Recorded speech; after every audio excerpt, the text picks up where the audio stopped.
Hey yo, it's time to roar, get loud, let's ignite. Jeremy B in the house, we keeping it tight. Every weekday at 11, we ready to ride. Lions Talk Live, come and join the pride. Waking up early, it's that morning grind. Tune in to the show, leave the troubles behind. Jeremy B's the king, with the voice like thunder. Every word he spits, it's a lyrical wonder. Got the lions around, sharp and fierce. When we hear one pride, you can't help but feel your heart pierce. Talking all the topics, keep it real, keep it raw. With a lion's mentality, we're ready for the roar. One pride, it feels right. Jeremy B bringing the heat, morning light. Every weekday at 11, we taking flight. Lions Talk Alive, yeah, we ready to bite. One pride, hear us loud. Jeremy's in the zone, making us proud.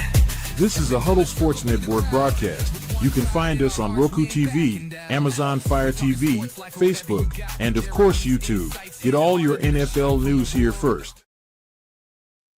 What up, though? It is the Lions Fan Cave Chat, and I got my good friend here, the Chicken Nugget King. How you doing, Chicken Nugget? Hey, what's up? What's up? What's up, One Pride? Hey, it's almost that time of the year, man. We getting close. We getting closer and closer to, football season, and I can't wait to see what we got in store, going into the season and whatnot. Well, when you were on Facebook, I got my chat for my show that I had everybody in. And I asked this question of them about our Red Wings, because, I'm starting to cover all the sports. So I want to keep it a little bit round-tabled at the top of this. Are we officially, after the last 4 straight seasons of being in a playoff contention spot and losing it, is March the Dead Wings era of the Red Wings now? I think March was never a kind, month to the Red Wings, because the Red Wings had a horrible type of, movement in March, and they didn't lost games in March. They didn't have any kind of rhythm, any kind of momentum going forward. And, it's hard to really maintain through that or get through these games and try to win and try to bolster yourself up and get your boost of steam right up high. It is. But at the end of the day, you're going to have to try to do whatever you can to win and depend on someone else to lose. So that way you can still keep your playoff spot and your hopes alive to make the playoffs. Last I checked, we beat Philly. You know what I'm saying? Right. Not too long ago. Yeah, that was a 5-2 game, And this is the same night where we had a team go 56-21, meaning the Detroit Pistons. So all they got to do is just finish strong here. It's April. Finish strong. And if you can't finish strong, you're out the loop. We don't preach here, but yes, we are Christians. I get it. Hallelujah. Amen. Hey, definitely. Amen. But let's see. Back in 2023, that was the first year that Dylan Larkin was made captain of the team. We went 5-9-1 and fell out of playoff contention. We were at the cusp of it.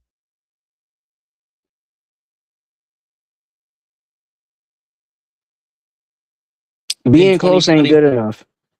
In 2024, on the cusp again, 3-9-2, fell right out. In 2025, we went 4-10 and fell out of it. This year, we were leading the Eastern Conference 3 weeks prior to March. Got to where we were just,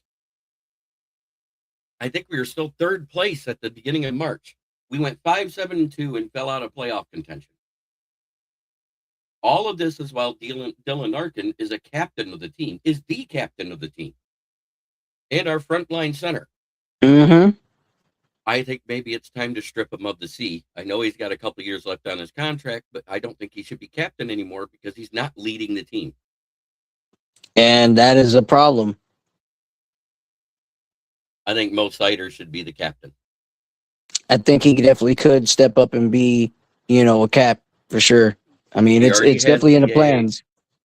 The few games we won were while Dylan Larkin was hurt, with Mo Sider leading as the assistant off the defensive side. And Mo Sider is definitely a top 5 defenseman in the game. That being said, we just signed Chuck Clark, a safety that started 5 games and played in 15 last season for the Pittsburgh Steelers. His last year when he was with the Ravens, 2 years prior to that, he was actually the defensive captain with the green dot. And we all know how big of a challenge that is if somebody's not ready for it. And they had a pretty good defense that year, if I remember right. They did. And then he went to the Jets in that awful stadium known as MetLife. I call it the Field of Knees. What happens to him? First preseason game of the season, torn ACL, missed the entire year. Yeah. Next year, in the off season, tore his pec, missed the first 4 or 5 games, then came out and then tweaked his ankle and missed another 4 games. So he missed a total of 8 games that year. But the fact he was healthy all season with Pittsburgh means it's not really an injury history because they were all different injuries. In other words, he's not injury prone. He played on that awful MetLife turf. Yeah, I totally get your point on that. You know, you're not an injury prone player. You just have, you know, injuries that can hurt you. Right. But what I like about him, with him being a former defensive captain in the NFL, that means he's somebody that can come in just in case Kirby and Branch aren't ready at the start of the season and be a leader, a vocal leader for the deep secondary. Mm-hmm. Because we all know Captain Jack is the captain of the defense. Easily. That's an easy call, definitely. But he could be the second in charge taking care of the secondary. Mm-hmm. Definitely could hold it down. And he rated in the top 10 versus the run last year. 83.1 was his PFF grade. So he does well at setting the edge. He has tackles for loss. He forces fumbles. He's forced 7 in his career. He has 5 interceptions. He has 37 passes defended. For a safety, that's unheard of. Yeah. Crazy unheard of. I mean, with that kind of stat line, you're eating good and you're doing, you know, the damn thing pretty well. Now, he's been in the league for 8 years, but he missed 1.5 of it. So that's technically, 6.5 years worth of games? At least 6 games. 6 games you missed. That's less than, you know, many more than you could miss. You know? Like, missing 6 games can be something, but it's not like a big deal. You could still get out there and be productive and play that when you get back. In the secondary, tentatively right now, I have it. Arnold is the 2, Reed still as the 1, McCreary as the nickel. Because if Kirby can't come back, Rock Yasin's going to have to take over his position, and then have Chuck Clark play where Branch is. Just slide him right over there. Yep, because he does more of that in the box and the Viper safety type of role. Mm-hmm. And that makes our dime back probably Ennis Rakestraw unless somebody else steps up. I expect Ennis Rakestraw to play. I expect him to have, you know, a healthy season, but ain't no telling on that. You know, he's been injured for the past 2 seasons. He's definitely going to be needed, but if he's not, you know, healthy this year, then definitely you got to just let him go, cut him loose. Yep. And I know that's hard for Brad Holmes to do. He's had a hard time letting go of the players that have been hurt, whether they were rookies or vets. Right. Because he's loyal to his players. And I applaud him, but sometimes it's detriment to the team. I mean, we've done the prove it thing with lots of players that has worked for at least a season. John Kaminsky, Charles Harris. The Marcus Davenport thing never worked. The Mosley thing never worked. Who was the other one, though? The Williams receiver we got that didn't work because he was like played 2 plays and then was out for the year. I think that was Mike. Not Mike. Not Mike. His name was different. Starts with a T. It starts with a T, but it was different. T. Williams, but it wasn't. You know, I'll call him T. Will. But yeah, he was on our team. He was on that year when Jared Goff got traded here. Mm-hmm. And got hurt in that first game versus San Francisco. Yep, immediately. I think it was 2 plays in, or maybe the second drive in, something like that. He didn't last long. And we haven't seen him since. Now let's fast forward to last season, and I want to bring this up again. Up until week 9, teams were only averaging 62 yards against us. Remember that? Mm-hmm. Do you remember who was the starting tackle when Aleem McNeil was hurt? Oh, Real easy. Talik yeah. Williams, Another first-round pick. Williams. Talik Williams was way better against the run than DJ Reader and Aleem McNeil combined. Yeah. And you saw that when him and Lopez took the field later on after they started giving him more snaps. Yeah, because they made sure that he, could get the quality stop that they needed. And both of them ended up collapsing in the pocket. Both of them ended up getting sacks in those last few games. We actually ended up winning a game at the end of the season, but it was 2 weeks too late because they should have been doing it that way all along. Yeah, that season wasn't so long ago, but it was long ago. But the offense really never missed a beat. Never. Not at all. And that was... We had the one bad game, and it was versus who we thought we'd have a bad game against. Philly. Philly. And to me, Philly, we knew we could beat them. We knew we could, but we just didn't, finish. It was just the call that ruined it. It wasn't even the call. I'm not even going to blame the call. I'm going to say it was the lack of execution on third downs, then the poor choices of going for it in field goal range on fourth down. We left 9 points on the board. That would have tied the game. You don't leave 9 points on the board like that. That's embarrassing. You got to score more than 9. And technically 12 because Jake Bates missed one. And he missed a field goal kick. Right, that's what I'm talking about. He missed one. So technically 12 points was left behind.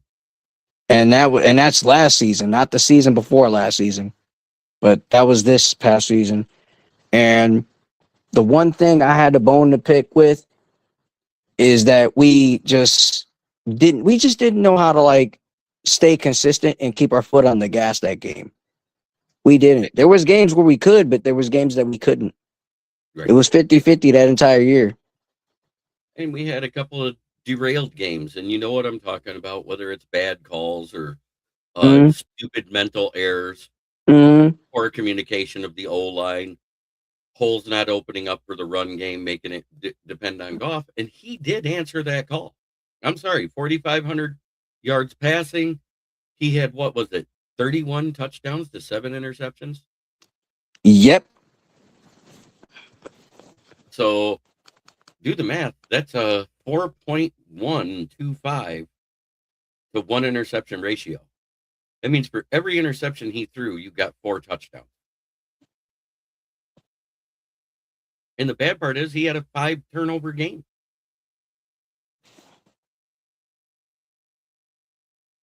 Like one of them, wasn't it 2 fumbles and 3 interceptions in the one game?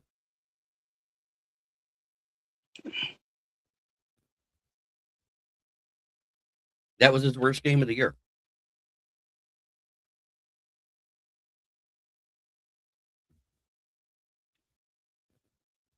Weird. Uncharacteristic.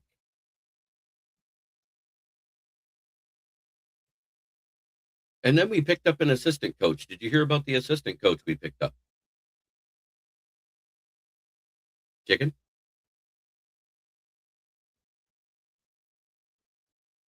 Uh-oh. I think I lost Chicken for a minute.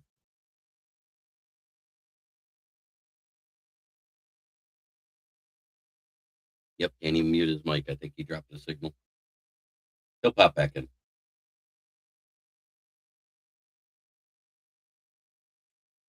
So those of you that are in the chat, thank you for watching. Those of you that are watching on Twitter and on Huddle Network, we appreciate you being here.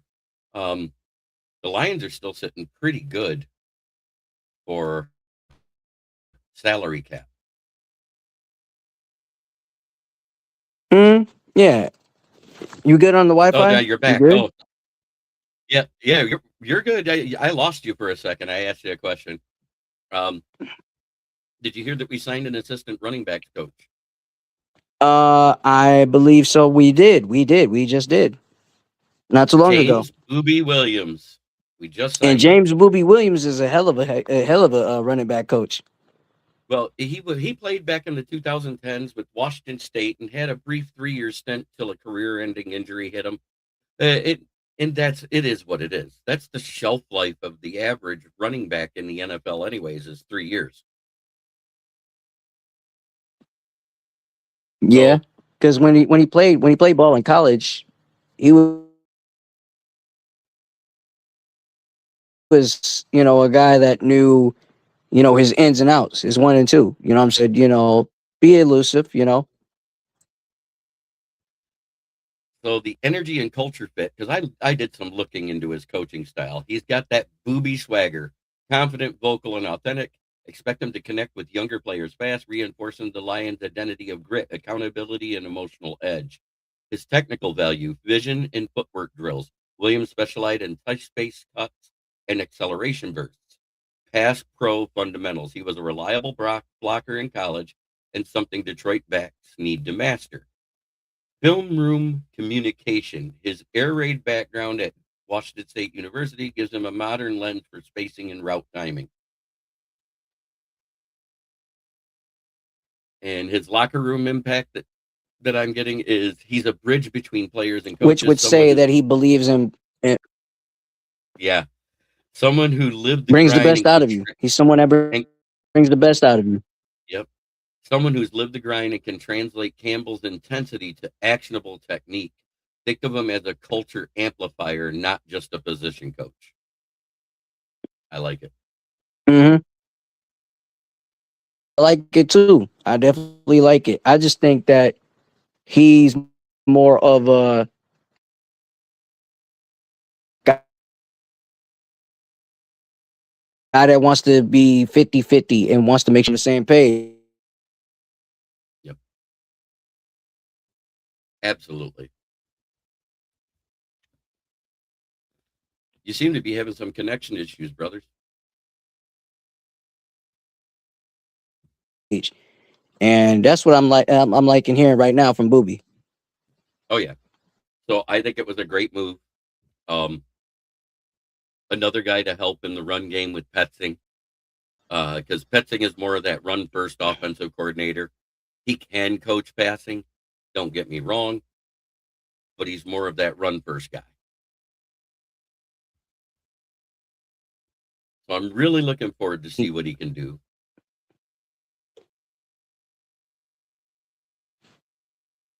And I think that's why we brought in Kafka. Kafka's more of the passing game specialist. Oh, I'm like glued into it. I'm definitely glued into what Petzing can do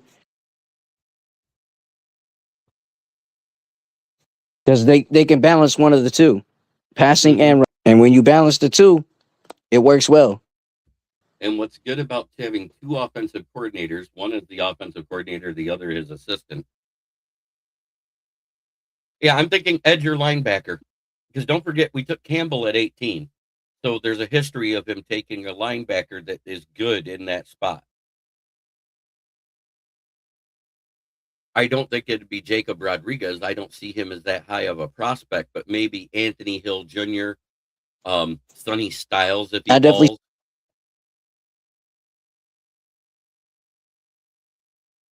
I think defense goes in the first, and we'll get our tackle in the second because Caden Proctor is falling fast, and it's not due to a bad pro day or anything like if that. Sonny Styles fall to the Lions at like 17, Brad might run to the podium like he did for everybody else.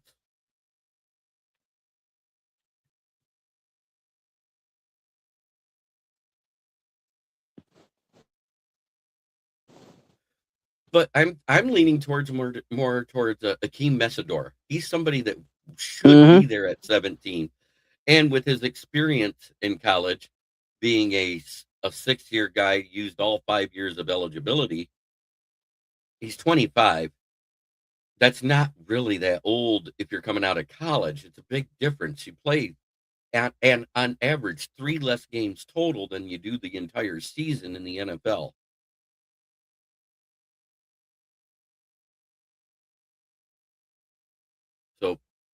It's not like, yeah, crazy numbers. Good to see you, Joseph. And that's why when I've been doing my mocks, I shifted my focus. Unless like one of the great tackles are there, I'm going defense in the first round usually.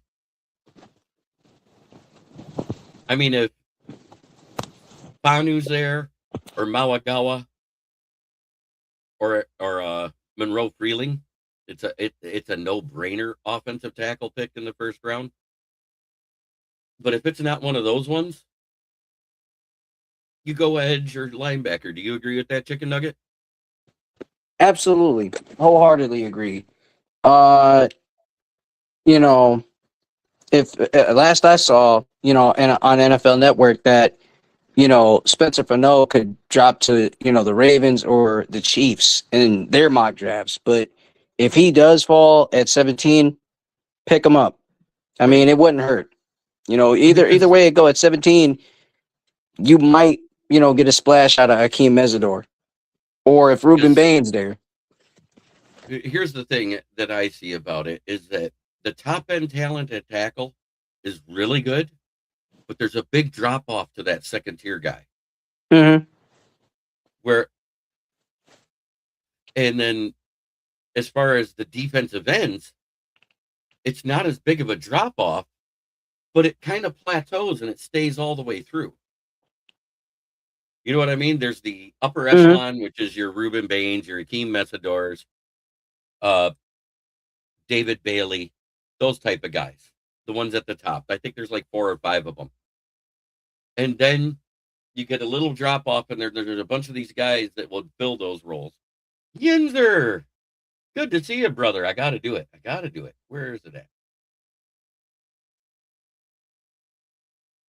This guy is a jagoff.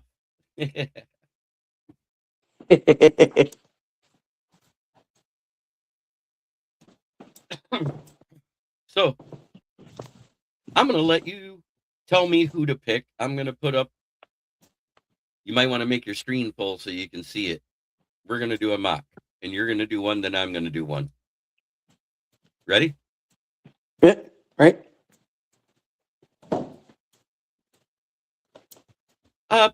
The second tier talent is all about the same, but the top tier talent is really good. After Jalen Kilgore, there's a drop off. Tight ends, there's really no top tier talent at tight end, except for maybe Kenyon Sadiq, and I don't think he'll make it to 17. After that, it's a crapshoot.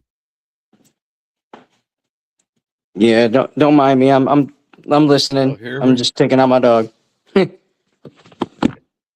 Yep. Here we go.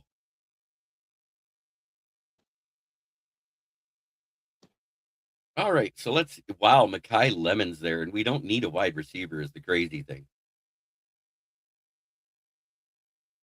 Wow, I'm not going to the second round. Ruben Baines here. Yes? 6'3", 275. Are you a yes on that there, Chicken Nugget? Absolutely, yes, definitely. Wholeheartedly. Now here's where we make a decision on tackle or going linebacker. Let's see who's there for both. I don't like either one of those trades. So let's go defense. Let's see linebacker. Well, Jacob Rodriguez is still here. Hosea Trotter, Jake Galday. Let's go safety. Bud Clark, Zakee Wheatley, Jalen Kilgore, and Kamari Ramsey. After Kamari Ramsey, it's kind of a crapshoot at that point. I think that's where the drop-off starts. Cornerbacks, you got D'Angelo Pounds, who's small, but a very gritty player for Indiana last year. Don't forget, he did pick off good old Chandler Beck, or Carson Beck. Offense, let's see what's in the tackle room. Max Ahinakor's here. That's a done deal. I'm sorry, I'm going to go Max Ahinakor over anybody in the defensive side. What about you? You can't pass them up. No. That's a This no-brainer means pick. Maxa Henekor is a right tackle. That means Panay Sewell's our left tackle going forward.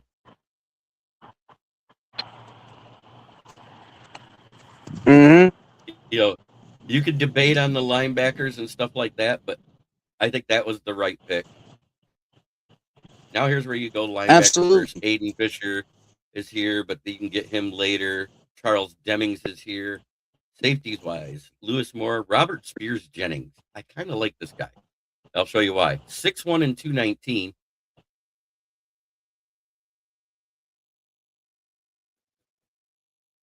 He had a 978 relative athletic score, and he was a defensive captain. He's a little on the light side at 205, but he has above average arm length and way above average hand size, and he ran a 4.32 40-yard dash. I love that kid. Not at 118 though. So I'm going to go this way. Let's see. Zane Durant, who had one hell of a showing at the combine.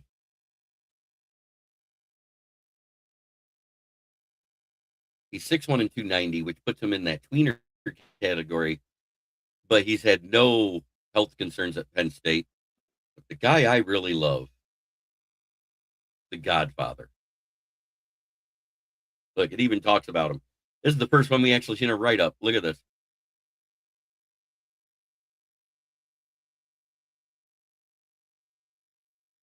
I don't know if he did the testing. Nope, he just did the size. But he's 6'1", base 340 pounds.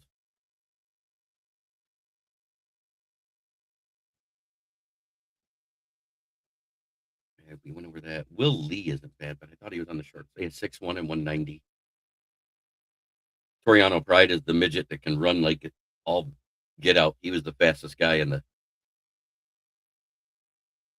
Look at that. He's so short that he came up short on the relative athletic score,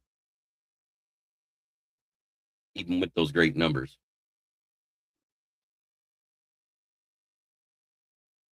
Yeah, he didn't test out, but he had a good grade in college. Lewis Moore of Indiana.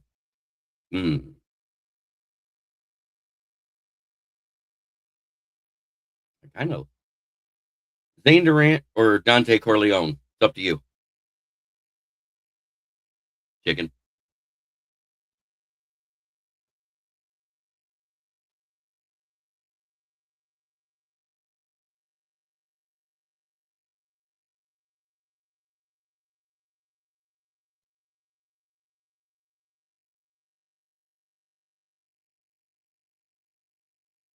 Oh, chicken lost out. Okay. Well, I'm going to go ahead and get that fast guy. 4.32 as a safety. Now I'm going to go linebacker. Aiden Fisher is here. But Caleb Alarms or I got to show you this. Yeah, he had a 4.47 with a 40-inch vertical and a 10'4" broad jump. His hand size is small, but 6'2" and 234. Not ideal size.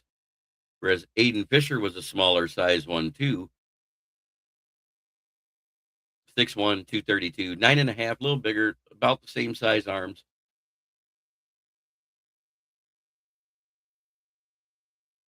He did the drills, but he didn't do the actual combine run and all that stuff.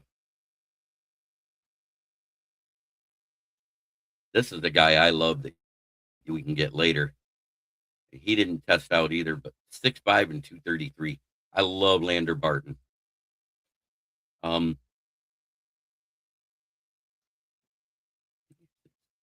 Yeah, 6'2", 180. Julian Neal. There we go. This guy's good.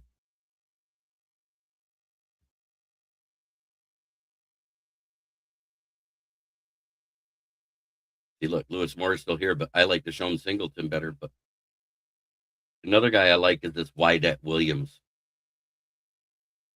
6'2", 205. But I really like Deshaun Singleton. 6'3", 210, out of Nebraska. Lander Barton. And then, of course, there's always my guy. I love this kid. he didn't test out, but look at that size. 6'5", 242, plays linebacker and safety. Supposed to be running in the 4.4s to 4.5s. I think that kid's going to be special.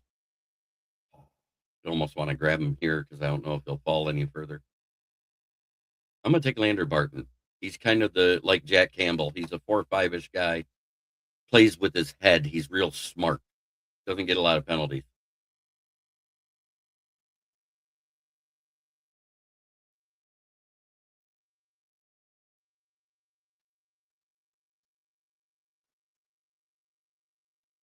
All right. So now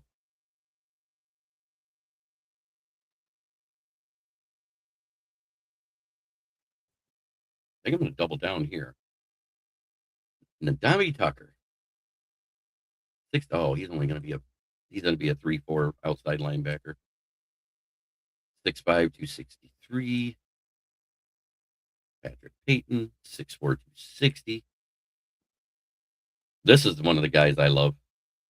Tariq Sapp, 6'3", 265. Yes, he is of that lineage.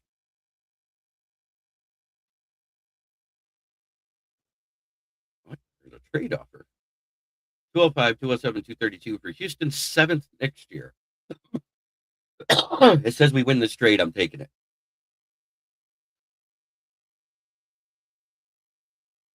This is where I double down. I get my Viper. Now I go tight end. I like this kid. 6'5", 245. And then there's Tanner Kroziol. I really like him. This is the guy I like.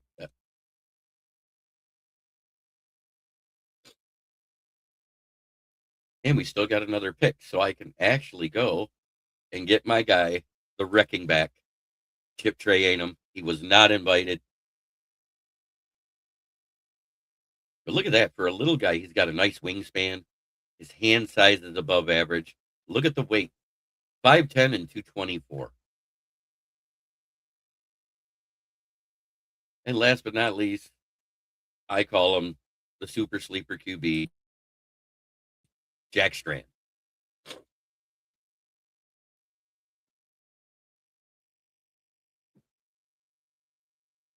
So let me go ahead and download our mock.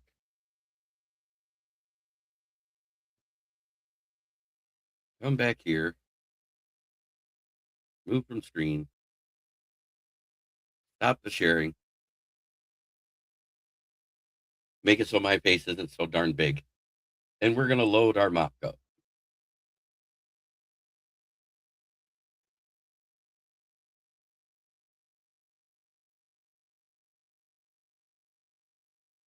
I think that's the right one. Let me double check.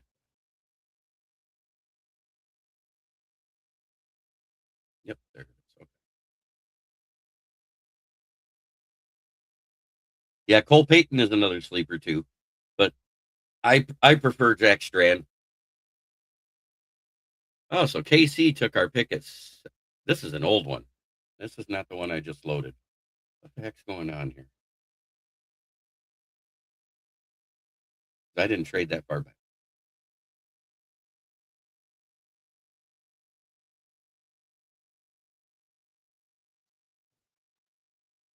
There it is.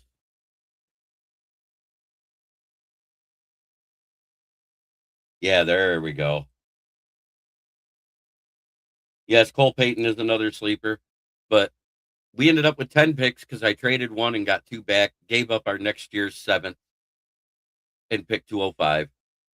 Reuben Bain Jr. at 17, Max Ahinacor at 50, Robert Spears Jennings at 118, Julian Neal, Lander Barton, Tariq Sapp, Kendall Daniels, Tanner Koziol, Chip Trayanum, and Jack Strand.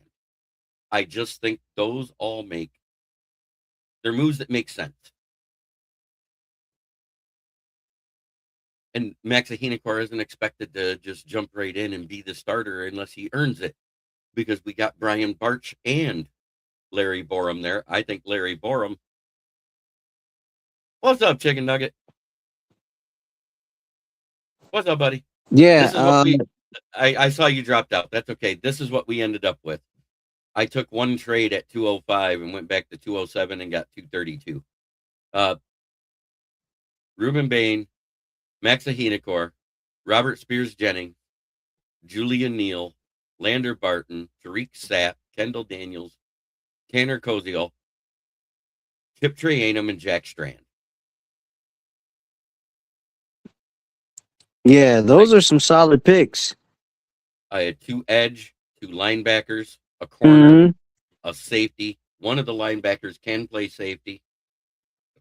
Chip Trayanum, you saw my write up on him. Mm-hmm. I call him the wrecking back. Mm-hmm. And you may remember him. He was that gunner that forced the fumble the last time Michigan lost at Ohio State. They did. He was. Yeah, he was a running back that was a 4-star recruit with Arizona. Transferred to OSU. They moved him to linebacker because they had no room in their running back room at the time. So Mm-hmm. they used him in special teams and in rotation as a linebacker. Then he was there for 2 more years. And then he got the chance to go to Toledo. In his 1 year starting, he ended up averaging 5.6 yards per carry and 1,076 yards and 12 touchdowns in 12 games.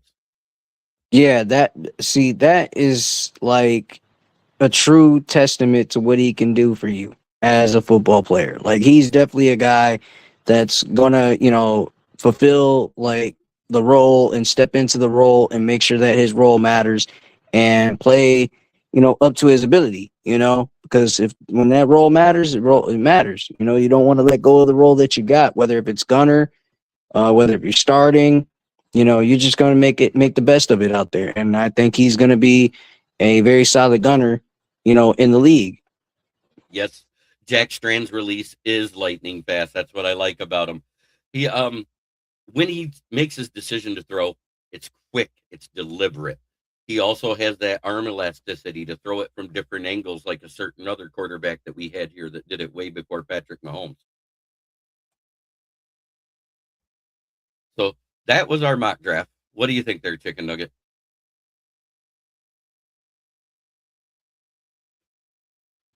You trade away pick 05 and the 2027, Houston 7th round pick to, But we got LA. 207, but we got Yeah. 207 and 232, which made it so we had Yep. 10 picks instead of 9 Yep. to bolster our depth.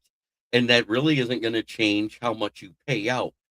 It's going to change it by maybe $1 million because don't forget, 7th rounders only make about $1 million a piece. And to teach his own, it's not bad. It's not bad that they can make that.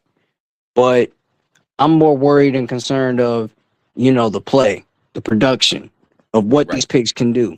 And I understand if we, get 11 picks or 10 picks. I mean, I don't mind it, but we just gotta get out there and draft guys that can help, in the now, depth wise and starting wise. You know what I'm saying? Football So players. yeah, Football players. football players. Like the first couple of years, do you realize every single pick, the first 2 years that Brad Holmes picks, started at least one game? Hmm? Every single one of them. Even nasty ass Jamar Jefferson. Oh yeah. Yeah, he had a start. Let's not forget that. He definitely had a start. And he did get selected in like the later rounds, like 7th round, 6th round, He was 7th round. Yep, 7th rounder, and got selected at that point, but we didn't even see that much of him at all. No. Right after that. Then he got derailed the next year in the preseason, or in the off season. He got hurt in the off season. He didn't even make it to preseason. Mm-hmm. I mean, he was long forgotten after that. Yeah. So there you go. That was our mock draft. I think that. So now let's look at the linebackers. We added in Lander Barton and Kendall Daniels for depth that have a chance to compete to earn a starting position. Because don't tell me that Malcolm Rodriguez's starter position is secure because he's had dealt with injuries the past couple of years. No way he gets a chance to start this year. Trevor Nowoski has a better chance to start over Malcolm because when he's been in rotation, he's made some big plays. Mm-hmm. But that's who they'll be competing with. I And mean, one of them, Malcolm's more of a my fault. My fault. that means that they're both competing for a chance to be the Alex Angelo. Mm-hmm. That exact role. And both of them have the chance to do it. Mm-hmm. I think Kendall Daniels will have a better chance to hit the field right away because of safety depth. And the fact he has safety skills because he was converted from safety to linebacker due to his size. Yeah. I can see it too because, he didn't test out at the combine. He didn't test out at the pro day. He has no RAS to go off of. And that's kind of scaring some people. Is he hiding an injury? You won't know until those draft day physicals are done. Mm-hmm. I'm just saying what I'm hearing. So Ruben Bain could fall. I think Averill Reese has jumped him in the rankings at that defensive edge position because he's kind of in that same frame as a little lighter frame of him. Mm-hmm. And with his phenomenal showing at the combine, one of them should have ran. Messidor didn't run.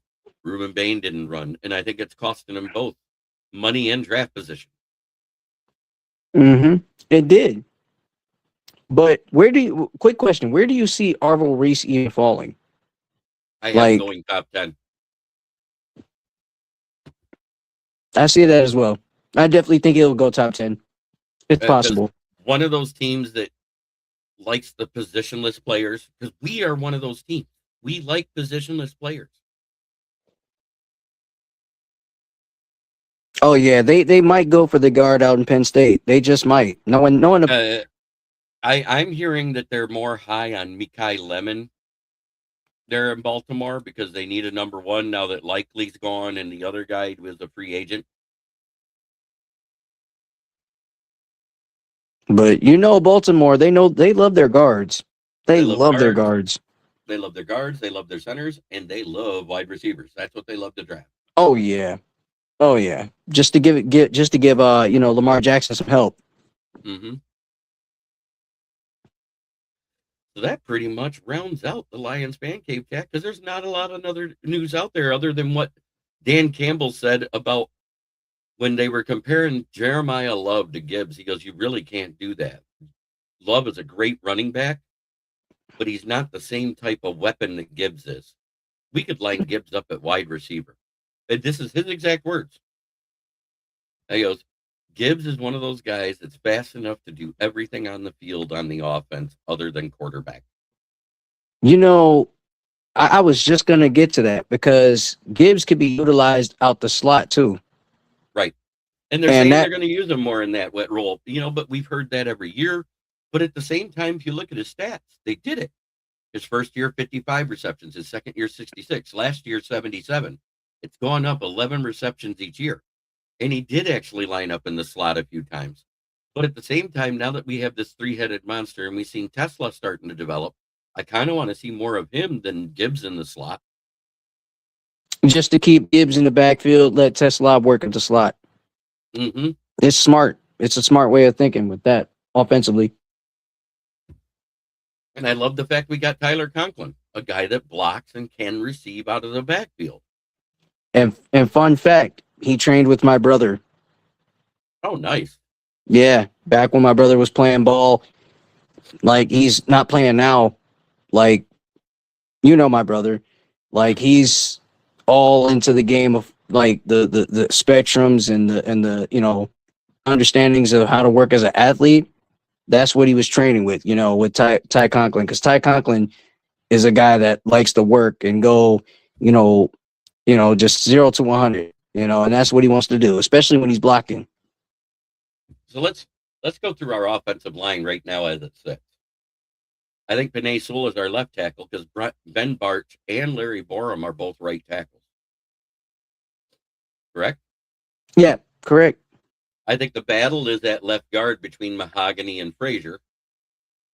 Mm-hmm. Our center will be Cade Mays unless they draft somebody, and then there'll be a battle there. Do you agree with that?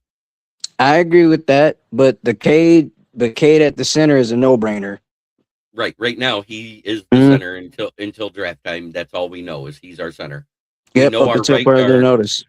We know our right guard is Tate Ratledge. Oh yeah, that's easy. And I think our right tackle is Ben Barch, or a player to be named in the draft. Barge came from San Francisco, to my understanding. Yep, He and came before from that, there. he was with a couple other teams before that, but he came from there as a starting right tackle.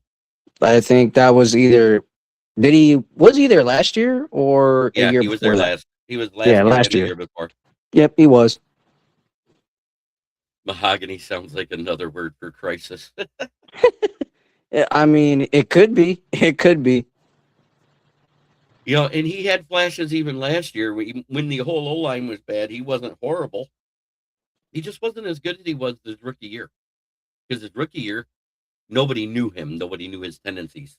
And we played him out of position because he came out of Boston College as a right guard. We played him at left guard, threw him in and said, hey, my guy's hurt. You got to play. Hmm. I mean, it was a drop year for him. I'll say that. If you understand what I'm saying, like it was just not the year And for him. that's why I said it's going to be a battle between him and Frazier, because Frazier came in a couple of times while Mahogany was hurt. And yes, he had mental mistakes that all rookies do, but he looked good doing it. Hmm. And Cade Mays, yes, if you compare his stats across the board, he flashed at PFF as the 25th center. But you got to take that. They're looking at the totality and number of snaps, number of holds, number of this, number of that. Hmm. And a lot of his holds and penalties came when he played guard in rotation versus when he was at center the last 6 weeks. He did really well in pass protection and not as good in run protection at guard. I'm saying this because in the last six games, if you go look, he was anywhere from 6th to 15th in center play during those weeks he started the last 6 weeks of the season.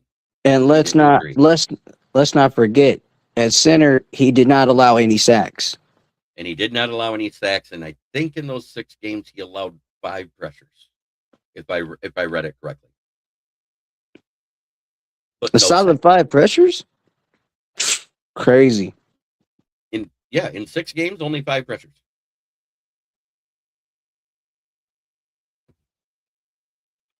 Hey, guess what? That's better than Graham Glasgow did the first game versus Green Bay. Oh yeah, Graham Glasgow had an ugly. Oh my God, it was ugly for him. I had to say it. I had to say it. I mean, I don't blame you because look at the performance he had. It was a disaster, straight up. Oh, and 25th center was still ranked better than Graham Glasgow. Graham Glasgow, with 32 teams, ranked as the 38th center in the league. Let that sink in. Yeah. That's saying something. There's a couple of That's saying starters. something. You know what the bad part is? There's a couple of centers that were starters that ranked lower than him. I'm shaking my head right now. I don't know how. Because the backouts outplayed them. Not here in Detroit. Our backups were awful too. Kingsley Eggy, that experiment's over. Who was the other guy we brought in at the end? Tristan. I haven't heard any news on Tristan Cologne. That's who it was. Oh yeah. Yeah, Cologne. Yeah. And he was worse than Kingsley Eggy. Oh man. Don't bring that name up again. don't. I had hopes. I'm not gonna lie, and I'm gonna tell you, I had hopes because if Kingsley Egokun wouldn't have got hurt the year before and went back to college to improve his draft stock, if he'd have came out hurt, he was considered the best center in that draft. I mean, I'll take it easy on him, but the dude just wasn't a fit. Obviously, he just didn't fit. Well, they were hoping he would because Florida ran his own blocking scheme similar to us for their system. So they were hoping that he'd be able to fill in right away. And the first half of that first game, he did not look bad. And then the missed snaps, the missed time snaps. This 2 fumbles by him directly that was charged to Goff that shouldn't have been charged to Goff. It should have been charged to the center. One was one so bad that Goff wasn't even ready for it. Remember that? Yep, I remember that. That was the mistimed one. And then there was the one where he put it back, but he didn't even put the ball in Goff's hands. It bounced off his knee. Yeah. So, and I hate the fact that they charge that to the quarterback. Those are fumbles that should be able to be charged. I mean, that's definitely on the offensive line, wholeheartedly. That's on the O lineman to do their job and not to let those, fumbles happen or not to let any pressures come by. But then again, Tristan Colon didn't do any better. No, he did not. Goff had 6 fumbles last year. 3 were due to sacks and 3 were due to his centers. Ugh. Ugh. So, kudos to getting Cade Mays because we talked about it prior to free agency starting. And when we looked at it, I said, I don't think we're going to have the money for Linderbaum. I said that right away. Take him out of the equation. I said, which leaves McGovern, the one that was the Bills. I said, he probably gets re-signed, which means the next best center on this list is Cade Mays by proxy, because everybody else is either aging, gonna retire, or never was. Mm-hmm. McGovern was a no-brainer to stay with Buffalo anyway. He wanted to be a Bill for the rest of his career. Lindenbaum definitely went ahead and just got his money, so what did you expect out of that? What did I say? As soon as I saw that Max went back to the Raiders, I said, man, he's going to look at all the signings they just got. He goes, I finally have a team. Oh, I bet you the first thing he saw when he looked at that depth chart and he looked at the roster and the names that it has, oh, he's definitely staying. He's not going nowhere. By the way, just before we went live, I saw it come across on NFL Network, so I got to do it. We do have breaking news. The Jaguars has re-signed Trevion Henderson to a 4-year, $100 million deal with $77 million guaranteed. What? Yes. Oh, he's eating good. So the guy that was on the trade block last year for half the season, remember all the clamoring about trading for him? Yep, I remember the talks. I remember it. It is now locked in at least 2 years. Because you can say what you want, but anytime it's a 4-year contract, you're only locked into the first 2, maybe the third. And then you might, if you stick it out, you might stick it out. But other than that, who knows? You might get traded after that. Because some of those guys that get 4-year contracts end up getting traded. And I know you had to have saw it the other day that Puka Nacua entered rehab. Oh, yeah, I saw that. This is after the allegations from the New Year's party where he bit a girl on the neck and threw out anti-Semitic remarks. I remember he had an off-season ordeal the year before that where he got in an altercation with somebody while drinking. I think it's alcoholism, and I hope he gets well. Yeah, it's off the field issues. That's going to be a distraction for the Rams. I'm glad he's definitely heading into rehab to get his mindset better. But at the same time, it's the off the field issues that people aren't going to forget about when it comes to Puka Nacua. Solid player, but it's just the off the field things, Oh yeah.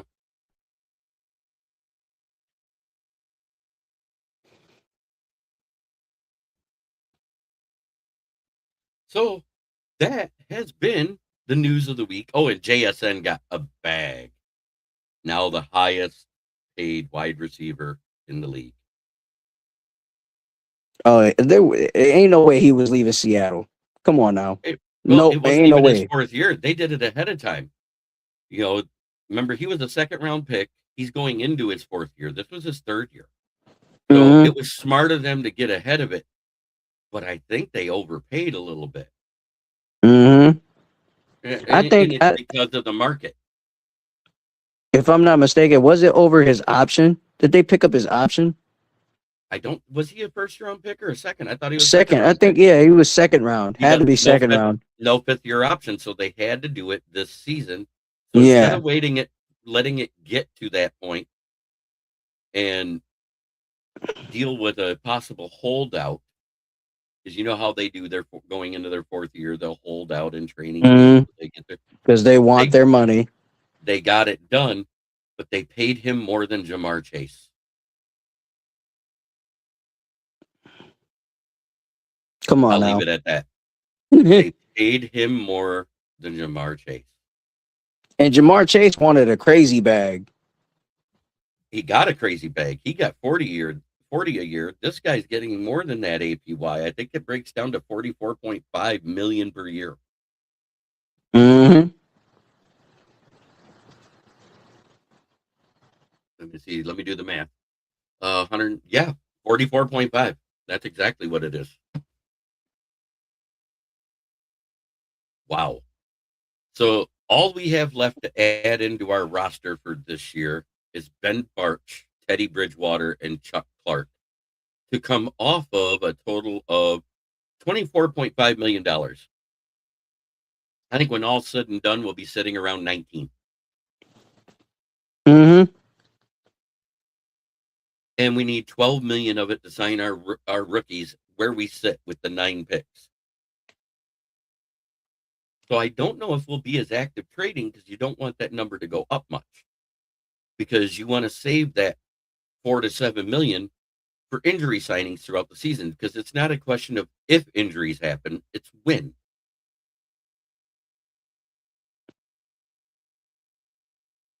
Do you agree with that sentiment? I definitely agree with that sentiment. Like, that is a good assessment. Great assessment on it. And, you know, I don't, like I said, I think the draft is full of surprises. I don't know what we're gonna do, but I want it to be a great, outcome for us. Now, if they want to package that 4th, 5th, and 6th this year, the extra one in each, just to move into the 3rd round and have 7 picks and be done, I'm good with it. I feel the same way on that one. I wholeheartedly agree. As long as they make the right offer for those picks, we're fine. But if they don't, I'm happy where they're at, because this linebacker room is deep, the edge room is deep. When you take off the top tier talent, I'm talking about everything in the first 2 days. You take that top tier talent off, even wide receiver and tight end, it's a deep class. You know where it's not deep at? It's Fernando Mendoza and a bunch of bums. The quarterback room. Yes. And that's why everybody says this is a down draft year. I think Dante Moore backed out because he wanted to go next year's draft, not this year's. He backed out because he couldn't get the number 1. He backed out because he couldn't go 1 and he didn't want to go to the Jets. And I wouldn't blame him. Instead of demanding a trade if I get picked by the Jets like Eli did to San Diego, he said, I'll be the bigger man and bow out and fight for my starting job at Oregon with Dylan Raiola. Hey, look, Dylan Raiola is going to Oregon, right? Yep, and that's where Dante Moore goes. And Raiola is definitely not winning that. No way. No way he wins that. But hear me out, though. So Dante Moore goes back to Oregon, but the transfer portal was closed.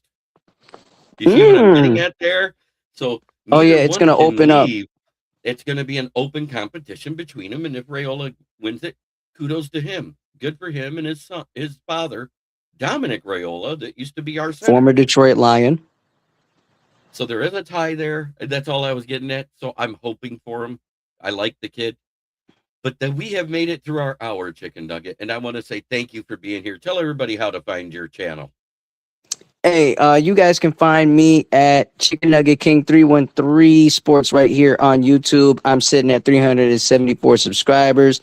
And also, you can go out there and Instagram me at Chicken Nugget King 313, on X, CNK 313 Sports. All sports talk every day, all day. And you can find me right here with my guy, Jeremy B, when we do our Lions fan cave chat. and even more. So stay tuned. We got a lot more in store for you. And even on Lions Nation Unite, can't forget that. Go out there and get our gear now. Make sure you tell Herman Smoking Jeremy B said hi. Oh, I definitely will.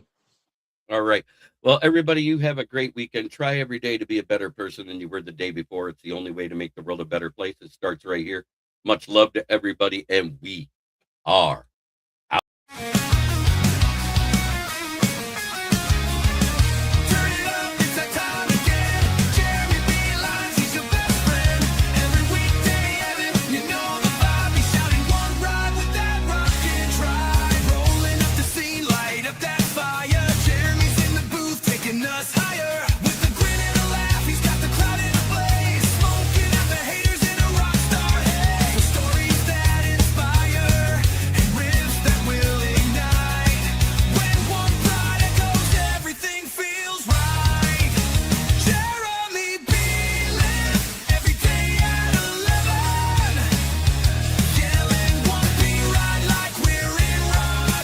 This is a Huddle Sports Network broadcast. You can find us on Roku TV, Amazon Fire TV, Facebook, and of course YouTube.